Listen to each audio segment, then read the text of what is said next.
Yo! Pour la rentrée, je vous propose enfin de découvrir les versions Magical Girl de mes chara-designs inspirés par les personnages de My Little Pony. En effet, si vous ne l'avez pas encore déjà vu, je vous invite à découvrir la première partie où je vous proposais de découvrir leur forme civile. La vidéo va être très chill, très posée, parce que j'ai pas vraiment le temps ni l'envie de parler plus que ça de mes chara-designs. On va simplement commencer cette rentrée dans le calme et la magie, on est là pour se détendre, j'attends vos retours sur mes propositions avec impatience et on se retrouve en fin de vidéo pour parler un petit peu plus de mes projets pour la rentrée. Avant que la vidéo ne commence, comme d'habitude, si mon contenu te plaît, je t'invite à rejoindre l'aventure en t'abonnant à la chaîne, mais également pour le soutien à aimer, partager et commenter cette vidéo. Et tu peux également me retrouver sur Instagram pour plus de contenu sur les comptes Ambriette et Ambriette144p. Merci à toi et bonne vidéo.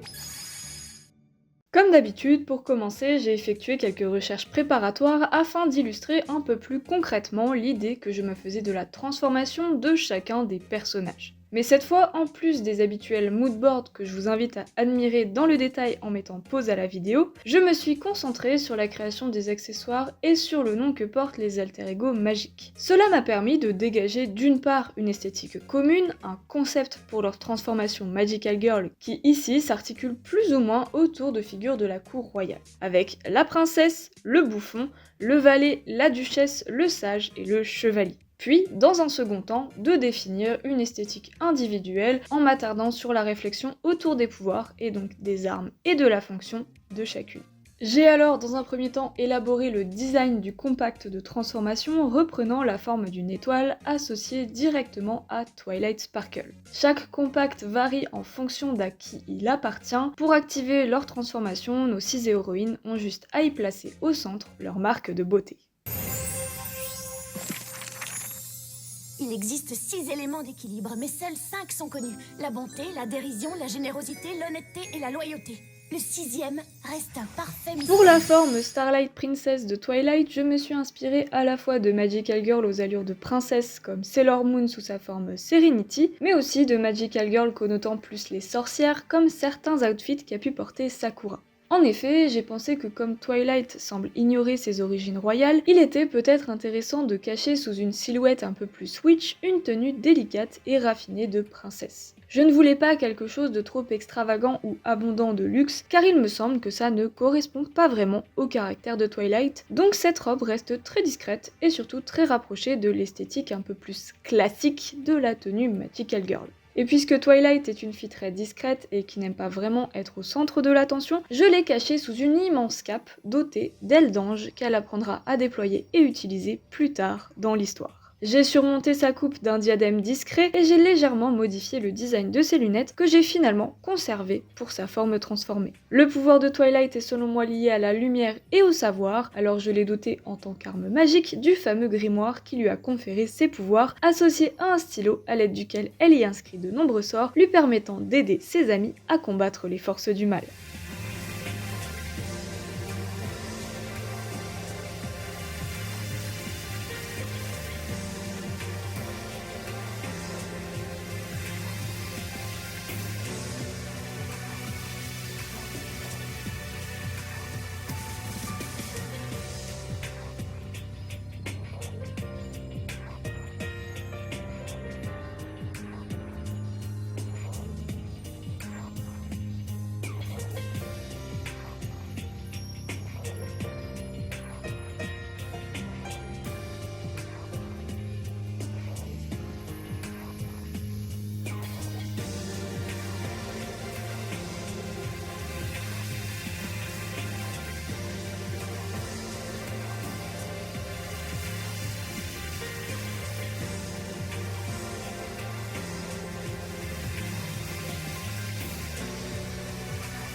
Pinky, mais qu'est-ce que tu Pour fais? Pinkie Pie, j'ai décidé de travailler autour de la figure du clown. Non pas seulement parce que j'adore les clowns, aussi étrange que ça puisse sonner d'ailleurs, mais aussi parce que la paradoxalité entre joie et tristesse de cette figure me semble convenir à merveille à Pinky. Pour sa version Clown Felicity, je me suis alors largement inspirée des transformations de Shugo Chara, et notamment du Clown Drop de Rima, et vous pouvez aussi apercevoir encore une fois notre chère Sakura, qui est vraisemblablement une source inépuisable d'inspiration en termes d'outfit Magical Girl. Pour sa tenue, j'ai donc travaillé un ensemble coloré et bouffant, et j'ai aussi doté notre chère Pinky d'un iconique maquillage de clown. Aussi, c'est le personnage doté du plus grand nombre d'accessoires, puisqu'en effet ça correspond tout à fait au clown, mais aussi à son pouvoir qui est la fête. Son arme est en fait au départ un micro qui a la faculté de changer de forme. Et en fait c'est aussi une référence à l'archétype de la Magical Girl Idol qui était une de mes idées de départ pour la réécriture du personnage. Pinky est donc doté de 4 armes distinctes, un micro pour crier et chanter, un tambourin pour faire de la musique et danser, un canon à confetti pour décorer et s'amuser, et de 6 ballons explosifs qui se régénèrent à chaque transformation.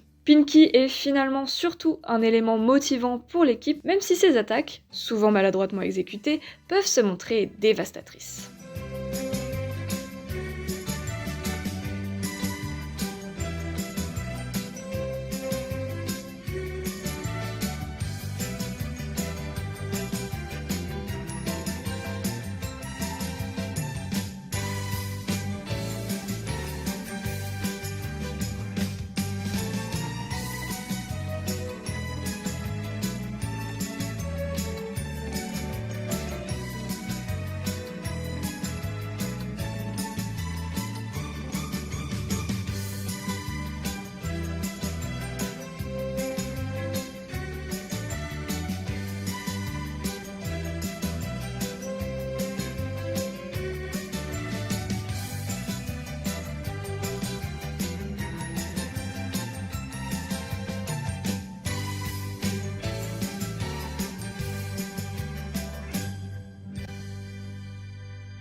Je t'assure que tu peux avoir confiance. Laisse-toi tomber et il ne t'arrivera rien.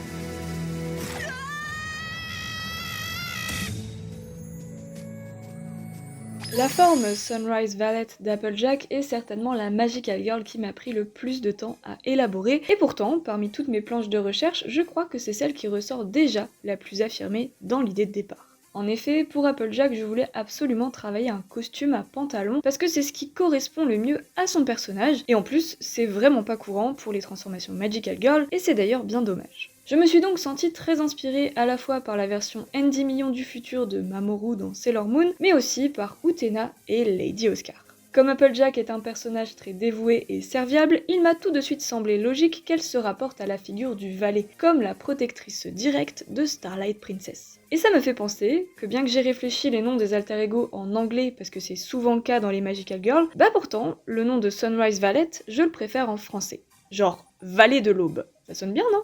Pour sa tenue, j'ai eu du mal. Le premier jet est assez terrifiant, donc j'ai commencé par m'attarder sur ses accessoires et j'ai fait très simple, puisque son pouvoir c'est la force, je l'ai doté d'une épée et d'un bouclier. Finalement, pour son outfit, j'ai opté pour un ensemble orange avec un chapeau assorti qui lui donne vraiment des airs de mousquetaire. Dans l'équipe, Applejack est un élément motivateur, mais surtout infiniment protecteur. Sa force décuplée par son pouvoir demande une grande dextérité qui fait aussi d'elle une combattante redoutable.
Rarity, ta magnifique queue de poney. Oh, ce n'est rien très cher. Les queues raccourcies sont à la mode. Et puis, elle repoussera. La moustache aussi, elle aurait repoussé. Oui, Rarity, tu es la reine que tu crois être. C'est ce que j'ai voulu offrir au personnage à travers son alter ego Magical Girl, Ines Hope. Et même si franchement c'était celle dont j'étais le moins certain, je crois que c'est celle dont j'étais la plus fière au final. Pour son Altesse Rarity, je me suis principalement orientée autour de références de Magical Girl princesse et ou idol, avec pour inspiration centrale Rina de Mermaid Melody et Queen Serenity de Sailor Moon, dont j'ai repris d'ailleurs la pose iconique. J'ai doté Rarity d'un sceptre lui permettant de devenir la reine qu'elle a toujours rêvé d'être, étant donné que son pouvoir est celui des pierres précieuses. En parlant de pierres précieuses, sa couleur n'est contre toute attente pas le violet, mais bel et bien le blanc perle. C'est vrai que j'ai longuement hésité quant aux couleurs à lui associer, surtout parce que le violet était déjà pris par Twilight, et finalement je crois que le blanc lui correspond mieux, surtout avec ses cheveux qui sont déjà bien violets. Je sais pas si cette tenue-là, ton sur ton, elle aurait bien fonctionné. Je voulais vraiment qu'elle ait une silhouette élevée, donc j'ai travaillé une chevelure assez chargée. Rarity, sous sa forme Magical Girl, doit représenter le luxe et l'opulence qu'elle fantasme. Pour sa robe, j'ai travaillé quelque chose de haute couture et raffiné avec des tissus nacrés, fins et transparents, le tout agrémenté de perles et de diamants. Bon après, comme ça ne faisait pas assez too much et Magical Girl, je lui ai ajouté des froufrous et des énormes nœuds bien imposants qui je trouve au final équilibrent malgré tout bien la silhouette. Pour le groupe, Rarity est une figure d'espoir et d'ambition, et même si son pouvoir n'est pas le plus efficace en attaque, elle reste une tacticienne redoutable aux côtés de Twilight et un élément de soutien et de défense tout aussi indispensable que notre chère princesse.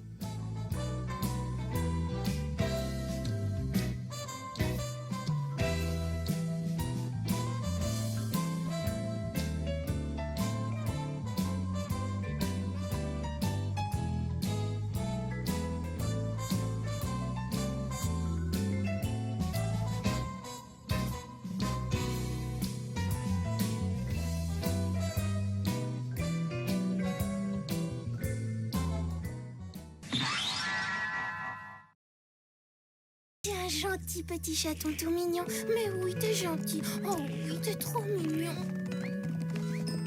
Comment tu as su qu'il avait une écharpe? J'en savais rien. Mais on a tous besoin parfois qu'on fasse preuve d'un peu de gentillesse.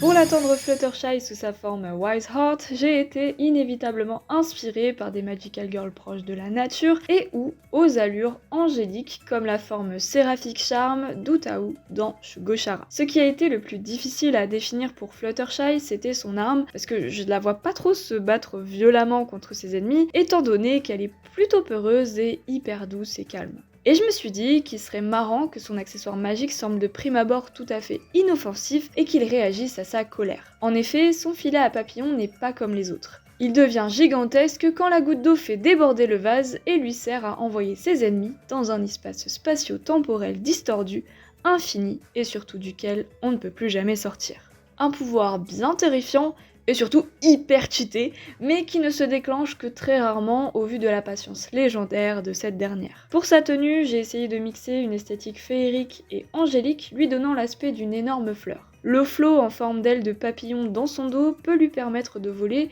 mais puisque celle-ci a le vertige, elle se contente en général de flotter à quelques centimètres du sol. Dans l'équipe, Fluttershy est un élément tempérant. Elle inspire le calme et la légèreté et se montre souvent de bons conseils. En tant que sage, elle est dotée de dons d'anticipation et de voyance. Connectée à l'ensemble de la faune et de la flore, elle a la capacité de communiquer avec son environnement et de s'en servir pour se battre. Ainsi, ce n'est pas elle qui attaque directement, ce serait plutôt comme si la nature la protégeait.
Laissez tomber.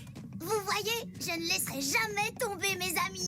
Et pour finir, l'élément rassembleur, la première à avoir déclenché ses pouvoirs, j'ai nommé Harmony Knight. En effet, même si Twilight est la leader directe du groupe, c'est Rainbow qui est la protectrice de l'équilibre de celui-ci, s'affirmant comme une sorte de capitaine de l'unité magique. Pour sa transformation, j'ai été largement inspirée par Cure Melody dans Sweet Pulicua, Ryoko de Kill la Kill, les Sailor Starlight dans Sailor Moon et Lenali de Degreman, qui n'est de fait absolument pas une Magical Girl. En effet, tout comme ce personnage, j'ai décidé de doter Rainbow à titre d'accessoire magique de cuissarde, magique du coup. Il m'a semblé logique d'affirmer en tant qu'arme un élément direct de sa tenue comme extension de son corps et de ses capacités athlétiques. Ce qui fait triper Rainbow, c'est la vitesse et l'agilité, et donc grâce à ses bottes, celle-ci voit ses capacités augmenter au point que sous cette forme, ses jambes se trouvent même bien plus rapides que sa voiture de Formule 1. Pour sa tenue, j'ai opté pour quelque chose de plus sobre, entre très gros guillemets, une tenue légère et qui entrave le moins possible ses mouvements tout en ayant des allures d'armure en référence à son rôle de chevalière. Je trouve que ça lui donne un aspect très chevalier du zodiaque et c'est exactement ce que je cherchais à rendre. Dans le groupe, paradoxalement, Rainbow a tendance à faire cavalier seule, mais c'est surtout car elle est plus habituée à ses pouvoirs que les autres, et aussi légèrement imbue d'elle-même. Mais en vérité, c'est peut-être aussi parce que son rôle de capitaine lui donne l'impression qu'elle doit porter l'équipe et la protéger au péril de sa vie. Et puis, on va pas se mentir, la météo et le temps comme pouvoir, c'est quand même méga cheaté. Même dans la série originale, je trouve que les Pégases, ils ont quand même grave un avantage s'ils veulent foutre le bordel. Finalement, j'ai fini son look par une paire d'ailes, puisque que serait Rainbow sans ses ailes de Pégase?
Et voilà, je vous présente les versions Magical Girl finales des 6 héroïnes de My Little Pony. J'espère que ma réinterprétation de l'univers et de ses protagonistes vous plaît. En tout cas, moi j'ai pris beaucoup de plaisir à les dessiner et à les transformer, et ça me permet de vous proposer une jolie vidéo pleine de rêves pour la rentrée. Bref, ceci étant dit, je travaille enfin sur mon vrai projet de contenu, celui que j'ai plus qu'envie de vous présenter depuis un bon moment. Donc vous vous en doutez, beaucoup de travail m'attend, mais j'ai hâte de vous proposer enfin le contenu que je souhaite vraiment partager. Je vous invite à me suivre sur mon Instagram @ambriette144p pour garder un œil sur l'avancée. D'ici là, bonne rentrée à toutes et à tous et on se retrouve bientôt, mais pas trop vite. En tout cas, c'est sûr en 2025, donc bonne année en avance.